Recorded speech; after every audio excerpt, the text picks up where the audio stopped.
il est 8h10 et vous allez interviewer un super champion qui nous revient de Tokyo avec une médaille, mais pas n'importe laquelle. C'est une médaille en or, la première pour ce triathlon paralympique. Vous recevez Alexis Anquincan. Absolument, bonjour, bienvenue et bravo à vous Alexis Anquincan. On vous voit avec cette magnifique médaille d'or autour du cou. On a presque envie de la toucher, mais ça se mérite une médaille d'or évidemment. Elle est belle cette médaille.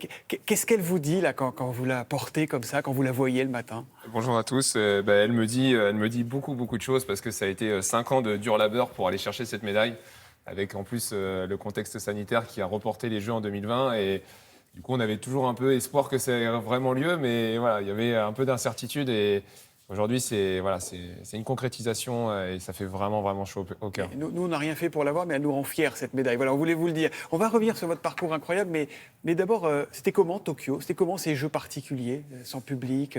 Ces Jeux, forcément, ils sont particuliers parce que pas de spectateurs, parce qu'un climat très hostile pour faire des compétitions.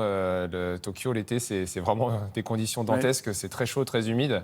Donc voilà, il y avait quand même une magie des Jeux parce que les Jeux, ça reste mythique pour tous les athlètes. Et du coup, moi, j'ai eu la chance dans le triathlon d'avoir des spectateurs au bord de la route et ça a été une chance que j'ai maîtrisé. Alors on va revenir sur votre parcours, Alexis Anquincan. Jusqu'en 2010, vous étiez maçon, passionné de sport déjà, et puis vous avez eu un accident sur un chantier, un engin qui vous a broyé une jambe. Dans quel état vous êtes ressorti de cet accident, physiquement déjà? Forcément, c'est un événement tragique que j'ai traversé à 24 ans.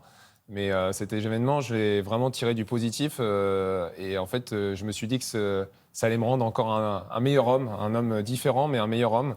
Et effectivement, voilà, je décide de me faire amputer 3 ans après cet accident parce que c'est un fardeau au quotidien. Et très vite, j'ai envie de rebondir. Parce qu'en fait, votre jambe est très abîmée. Ouais. Vous êtes opéré, je crois, une quarantaine de fois, ouais, c'est ça?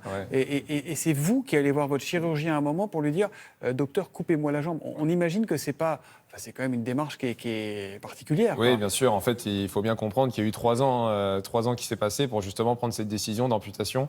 Voilà, c'est un événement qui ne s'est pas fait du jour au lendemain. Il a fallu vraiment du temps à ça pour prendre cette décision. Mais clairement, au moment où je demande à me faire amputer, je n'ai plus d'opération, quoi. Et c'était quasiment à la fin du calvaire. Mais en fait, j'avais vraiment besoin de retrouver un corps qui était plus... je me reconnaissais plus dans ce corps.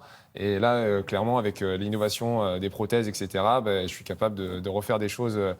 comme j'aimais les faire avant. Vous ne doutez pas, vous ne dites pas peut-être que je prends la mauvaise décision parce que c'est évidemment irrémédiable. Oui, bien sûr. Il n'y a pas des moments où vous vous dites non, vous savez. Au moment où vous avez décidé, vous savez. Ouais, je suis quelqu'un d'assez déterminé. En fait, comme je vous le dis, j'ai vraiment pris le temps de la réflexion et à partir du moment où j'avais tranché cette décision, je ne pouvais plus revenir en arrière et j'avais vraiment qu'une envie en tête, c'était d'avoir cette prothèse et de courir.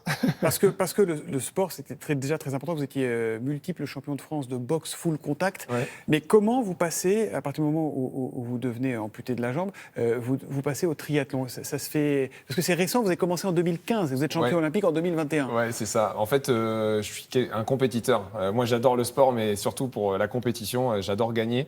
Et en fait, le triathlon, pourquoi? Parce que c'est un des sports, à mon sens, le plus difficile. Natation, vélo, course à pied, c'est un sport qui est très complet. En l'occurrence, il y a 750 mètres de natation, 20 km de vélo et 5 km de course à pied. Oui, alors là, pour l'épreuve paralympique, effectivement, c'est ce qu'on appelle du sprint. Alors, c'est des distances qui sont très courtes, qui ne sont pas forcément très impressionnantes, mais par contre, qui sont impressionnantes sur la durée, parce que ça se gagne en 1 heure, en fait, moins d'1 heure. Wow. Donc, il faut pas perdre de temps en route, quoi.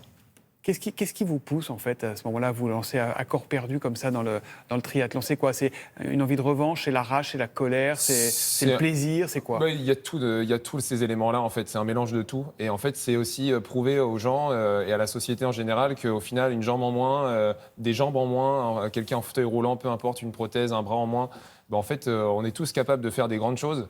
Et moi, j'en étais persuadé au fond de moi. À l'époque, on me coupe la jambe et je dis à ma femme, je vais faire les Jeux paralympiques. Et elle me dit, mais il faut peut-être redescendre sur Terre, tu n'as même pas essayé une prothèse que tu me parles de faire la plus grande compétition du monde, quoi. Et voilà, 6 ans plus tard, je lui prouve que je suis champion paralympique. Donc si ça peut donner d'espoir à tous les gens qui peuvent regarder ce matin à la télé, croyez en vos rêves parce que tout est possible. Tout est possible, même ce qui paraît complètement invraisemblable. Le handicap, on le regarde avec enthousiasme à la télé tous les 4 ans pendant les Jeux paralympiques. Et puis le reste du temps, ceux qui en souffrent se sentent mal vus, isolés, seuls, très mal considérés. Est-ce que ce handicap, vous le vivez différemment au quotidien. Comment vous avez réussi à positiver tout ça? Alors moi déjà, pour ma part, je préfère parler de différence que d'handicap. Parce qu'aujourd'hui, j'ai une différence, effectivement, j'ai une jambe en moins, mais je suis capable de faire des choses... Pourquoi le mot vous gêne? Vous aussi, le mot vous gêne? Je pense qu'il n'est pas forcément toujours approprié. Moi, je prends toujours l'exemple d'une situation simple.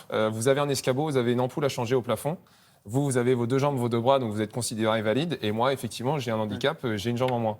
Si par contre, vous avez la peur d'aller dévisser cette ampoule, vous n'allez pas le faire. Alors que moi, clairement, je n'ai pas le vertige et je vais aller dévisser cette ampoule. Donc en fait, dans cette situation, qui est l'handicapé de l'autre?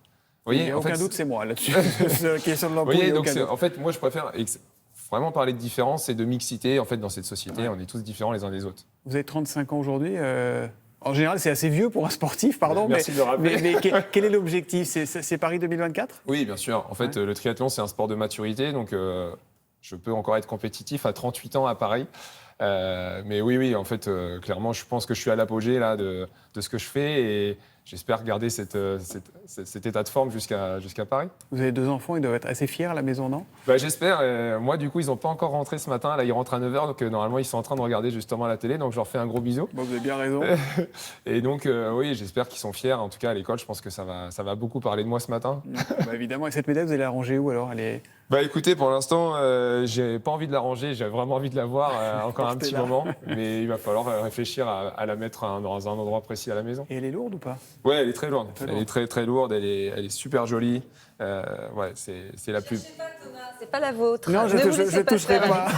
Merci beaucoup, Alexis Anquincan, Merci à d'être vous. venu nous voir. Félicitations encore et merci pour tout cet enthousiasme et ce plaisir que vous nous donnez pendant toutes ces compétitions et que tous les athlètes nous offrent pendant ces Jeux. J'ai une petite question, moi, Alexis. Vous prenez quoi au petit-déj quand on est un champion? On prend quoi? C'est beaucoup de céréales, du lait, potentiellement un petit peu des fruits, bananes, etc.